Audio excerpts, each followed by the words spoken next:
And we are joined this morning by U.S. Senator James Lankford. Good morning, Senator. Hey, good morning to you. Nice chilly morning. Hope everybody's got their warm socks on underneath the desk there. Yeah, tad bit, some tights and wool socks.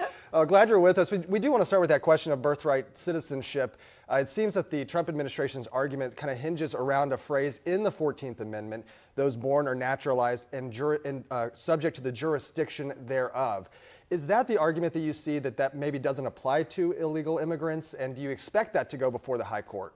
That is actually the question the Trump administration is raising, is what does that phrase in the Constitution mean under the jurisdiction of? So, for instance, the court has ruled years ago that if you're a diplomat, that you're in the United States and you have a child, that child doesn't become an American citizen because even though they were born in the United States, because you're not born under the jurisdiction of. So what the Trump administration is asking is someone who's not legally present in the country, if they have a child, they're not born under the jurisdiction of, is the claim of the Trump administration, so they would not be an American citizen. Now, I do have to say that does not include anyone that's Native American.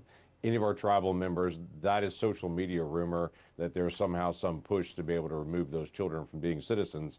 If you're a Native American, hello, the name is American in that as well. That is not an issue on it. That's not even being disputed nor discussed by the Trump administration. I know social media is talking about that a lot. It is specifically on that question of under the jurisdiction of, does that include people that are not legally present? The court has never ruled on that specific question. So the Trump administration is pushing to be able to ask it. Senator, we're just hearing disturbing reports about how much money federal taxpayer dollars spent out for so many things, including possibly $19 to $59 million to house illegal immigrants in a luxury hotel in New York City. These payments were supposed to stop, and it appears they haven't. Where are we this morning, just even on this one particular issue? Right, these are what's called SSP funds. They're shelter and services funds that have been put out by FEMA. And you heard the president talking even during the campaign saying FEMA funds are being directed towards illegal aliens. That's one of these sets of funds that are out there, that there are FEMA funds that are literally being directed towards housing people that are not legally present. So it's happening in New York in luxury hotels there. It's happening in Chicago. It's happening in LA. It's also happening in some areas along the border. So the question is, it's one thing to be able to house folks right along the border while they're awaiting their hearing. It's another thing to be able to literally push them to cities all over the country and to be able to provide their transportation, to be able to provide housing and other things for them while they're awaiting. We still have 500,000 people, Robin, that were supposed to go visit with ICE, that during the Biden administration were told to go visit with ICE on it and were shipped out all over the country that never have actually checked in. They've literally disappeared. So there are some major questions that are still outstanding, and the Trump team is trying to follow up not only how those FEMA funds were spent, but then also following up on individuals to say, if you never checked in, where are you? Are you planning to even go to the hearing? Senator, you just released your Federal Fumbles report on overspending. It's being called a DOJ playbook. What are some of the most egregious findings in your report? You know, every year we do this, and we're grateful for the new emphasis now that's happening on trying to be able to find government waste. And we've worked on this for years, but this year we found funds that have gone to the Taliban in Afghanistan. We found funds that actually went to Hamas through some of the USAID funding.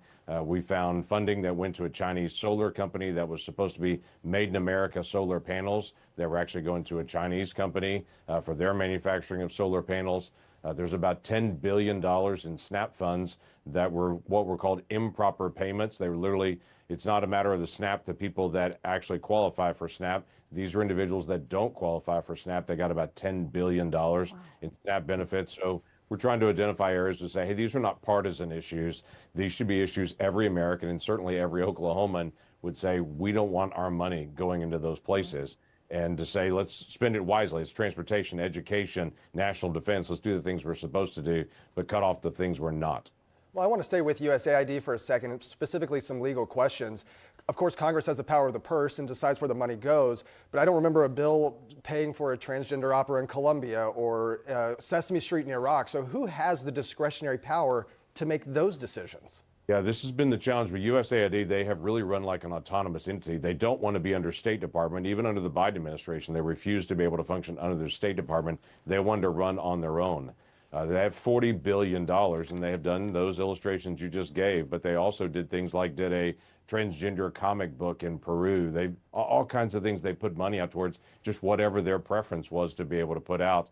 And that's why I think there's been a stop to say, stop putting money out like that. Let's target towards what we should be doing in different foreign aid, that there are legitimate things.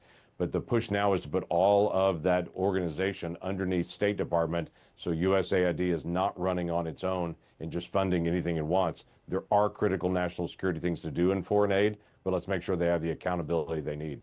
Senator James Lankford there in Washington, thanks so much for joining us here in Oklahoma, and we appreciate you taking the time, on a weekly basis to come and talk with us. Thanks again. Glad to be able to visit. Thanks, Senator.